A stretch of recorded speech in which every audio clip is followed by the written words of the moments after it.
रसोइया के पास ले गया सैनिक। रसोइया ने उसे सारी चीज़ें समझा दिया। लड़की ने खाना बनाना शुरू की।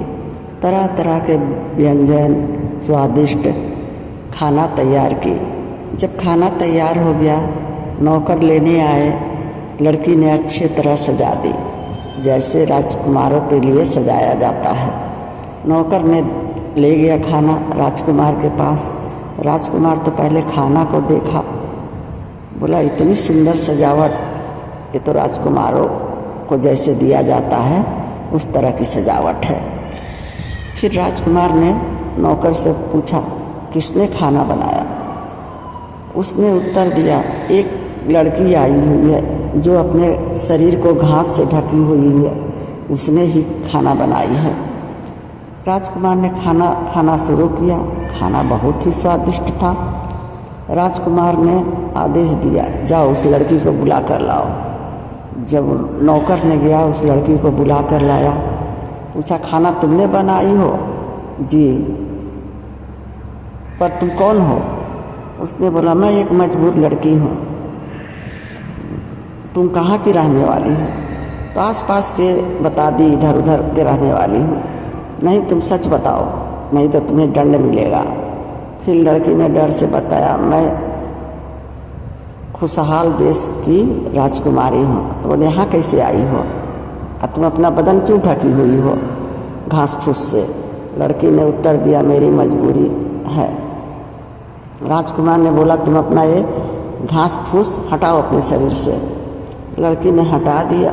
राजकुमार ने देखा, ये तो बहुत सुंदर लड़की है, राजकुमारी है। बोला, तुम यहाँ कैसे आई?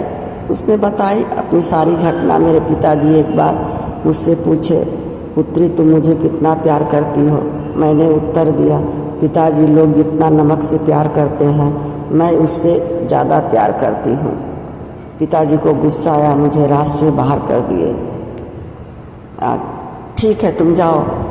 नौकर को बोला, महारानी के पास ले जाओ। महारानी को बोलो इन्हें सुंदर सुंदर वस्त्र और जेवर देने के लिए, इन्हें स्नान करने के लिए, पहनने के लिए।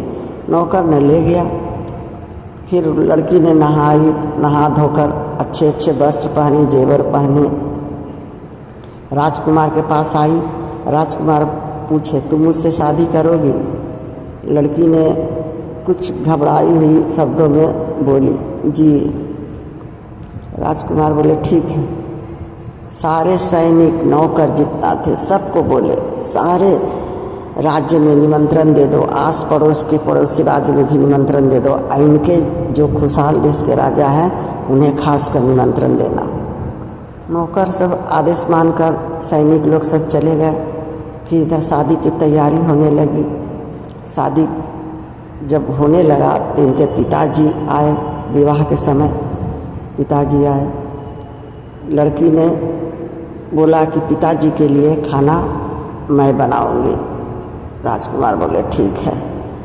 लड़की ने सारा खाना बनाया खूबसूरती से, एकदम सारे व्यंजन स्वादिष्ट सब, लेकिन उसमें नमक नहीं डाली। राजकुमार ने राजा को बुलाकर बैठाया अपने पास। लड़की ने नौकर ने खाना परोस दिया राजा को। राजा खाने लगे, पर वो अजीब तरह का, मतलब उन्हें स्वाद नहीं लग रहा था, ठीक से खा नहीं रहे थे। राजकुमार बोले, क्या हुआ राजा जी, आपको खाना नहीं पसंद आया? नहीं, खाना तो बहुत ठीक है, पर इसमें नमक नहीं है, टेस्ट नहीं आ रहा। बोले, सारे चीज़ है ना? बोले, हाँ सारी चीज़ तो है, पर नमक न रहने के कारण खाना स्वादिष्ट नहीं लग रहा है। बोला, एक नमक ही तो नहीं है, नमक तो जहर ऐसे भी होता है। बोले, जहर है तो क्या, नमक तो नमक होता है ना, उसके बगैर तो किसी चीज़ में स्वाद ही नहीं आता है। फिर राजकुमार बोले, तो अपनी बेटी को क्यों रात से बाहर निकाल दिए थे? राजा बोले, आप कैसे जानते हैं? फिर राजकुमार ने बताया। फिर राजकुमारी को बुलाया। राजा ने पहचान लिया अपनी बेटी को। बोला, बेटी मुझे क्षमा कर दो, मुझसे गलती हो गई है। नमक तो सचमुच बहुत प्यारा चीज़ है, उसके बगैर तो कोई चीज़ में स्वाद ही नहीं आएगा। बेटी मुझे क्षमा कर दो। बेटी ने कहा, नहीं पिताजी ऐसा मत बोलिए, आपको जो ठीक लगा किए, मुझे जो ठीक लगा मैंने बोला। फिर राजा ने बहुत धूमधाम से बेटी की शादी किया। सारे राज्य में खबर फैला दिया कि मेरी बेटी का शादी हो रहा है। सब जगह से राजा महाराजा सब आए, बेटी का धूमधाम से शादी किए। फिर बेटी को हीरे जवाहरात, घोड़े, हाथी सब दिए। फिर राजकुमारी अपने पति के साथ राज करने लगी। इसीलिए कहते हैं नमक जहर नहीं, नमक प्यारा चीज़ है। नमक के बिना तो आदमी जीवन ही नहीं बिता सकता।